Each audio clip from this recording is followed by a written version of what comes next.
What's going on, guys? John Alder here from Fmt.com, and in this video, we're going to start to look at the Go language.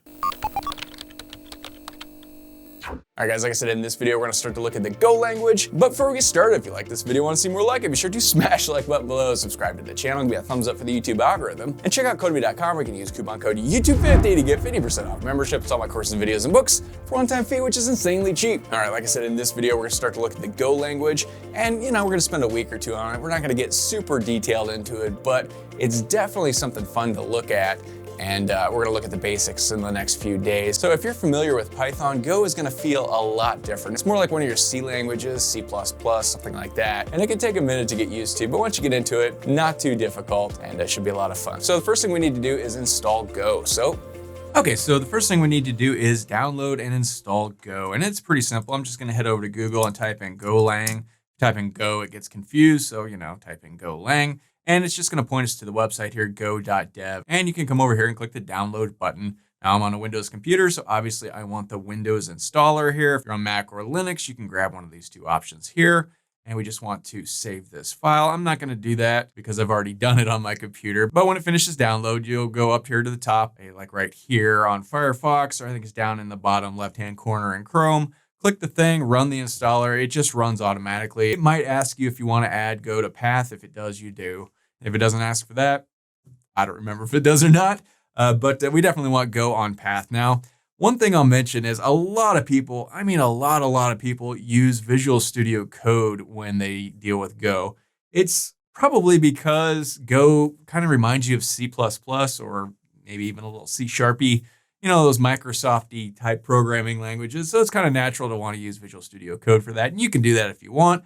I'm not going to do that. I'm just going to use Sublime because we're just going to be focusing on the basic Go programming language in these videos. Data types, variables, loops, functions, things like that. So that's what we're going to look at. So we don't need really Visual Studio Code, but I get it. If you want to use it, go ahead. It's just fine. But I'm going to use the regular tools that I always use in this channel, Sublime Text and the Get Bash terminal. So if you don't have the Get Bash terminal, and you're interested, just go to get-scm.com and then download for Windows, download it and install it, and you're good to go. So, okay, I'm going to assume you went ahead and installed it.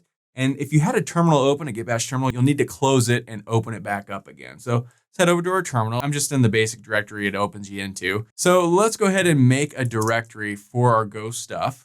And I'm going to call it Go stuff, I think. And let's move into that directory. Now, this is not a particularly interesting directory. There's nothing special about it. This is not a special Go directory. Since we installed Go and added it to our path, hopefully, during installation, Go should just work everywhere. And we could type in Go version just to make sure. There it says Go version, looks like 1.17.8. Whatever the current version is, probably fine for these videos. But as long as it says something there, you're good to go. Good to go. Oh, man. So let's go ahead and create a file. And I'm just going to call it Hello.go. And if we ls, we can see there it is. I'm just going to open this file in Sublime Text. Let's head over to our Sublime Text editor, file, open file. Click on, let's see, Go stuff. Where's our Go stuff? There it is. And there's that file. And this is just a basic Go file. So I guess that's the first thing to mention. Go files end in .go. Like Python files end in .py, Go files end in .go. So, all right, pretty simple. Okay, so the first thing you're going to almost always want to do is define a package, and we're going to call this main. You're always going to call this package main. And this sort of statement at the top here says, hey, we're going to import the main package, right? We're just importing one thing here. Now we need to import other packages. So with Go, you really have to import a lot of stuff if you want to do basic stuff. So, if you want to print something to the screen in Go, you need the function that prints stuff to the screen, and you need to import that. It's kind of a hassle, but that's sort of what you do. So at the top of your files, you're always going to have this import statement. And then inside of here, you can just designate the things you want to import.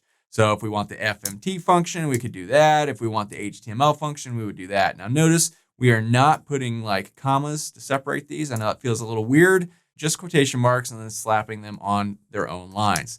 Now we don't want the HTML function, library, package, whatever you want to call it. So I'll go ahead and take that off. We do want FMT. And FMT, head back over to the website here. If you go to go.dev/PKG for packages, here's a list of the standard library packages. And you can see there's all kinds of stuff you can play around with. if you're going to use Go, you're going to want to go through here and just kind of look at all this stuff, right? Because like I said, every time you want to do something, you're going to have to import something. And this is the standard library. All this stuff comes with Go, so importing it is just as easily as what you just saw me do. So if we come down here, there's FMT, and this is the FMT implements formatted input and output. So we want to do input, we want to do output, we want to print to the screen, right? That's FMT. So we can click on here and come through here and read all about it. And you can see there's all kinds of stuff here. It's quite a big page. Most of these things are like that. I'm not going to go through all of this right now. You can check it out if you're interested. Just know that's what this is, and that's where we're getting it. And here's where you can read more about it if you want. So, okay, we were importing FMT. Now, let's now start our program here. So we want the function keyword here, and then main.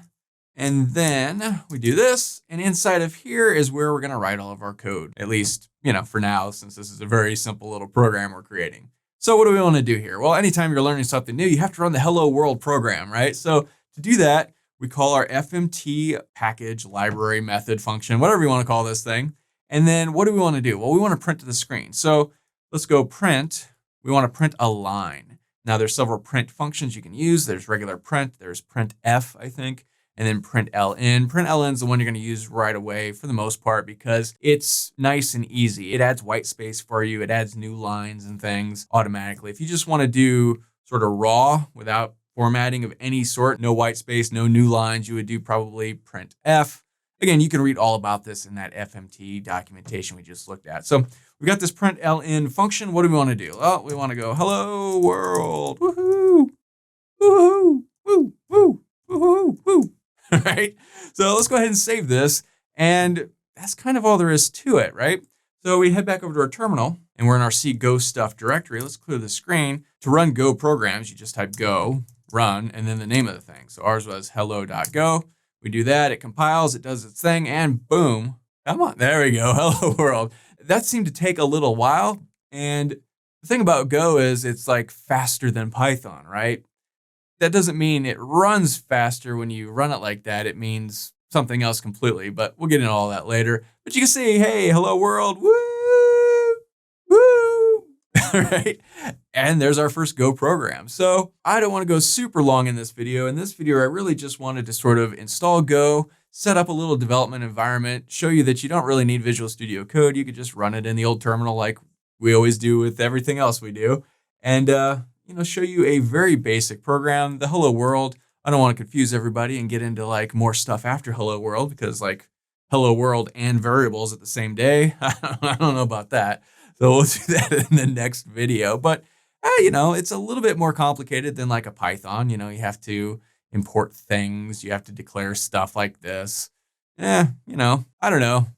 If you're used to Python, this is going to rub you the wrong way for a little while. It just is. But it doesn't take very long at all before you're just zipping right through it and you don't pay attention anymore. And it's pretty simple. So that's installing and using Go for the very first time. Got our nice Hello World program, and that's all there is to it. So that's all for this video. If you liked it, be sure to smash the like button below, subscribe to the channel, give me a thumbs up for the YouTube algorithm, and check out Codemy.com where you can use coupon code YouTube50 to get 50% off memberships. That's access to all my courses, over 50 courses, thousands of videos, and the PDFs of all my best-selling coding books. Join over 150,000 students learning to code just like you. My name is John Elder from Codemy.com, and I'll see you in the next video.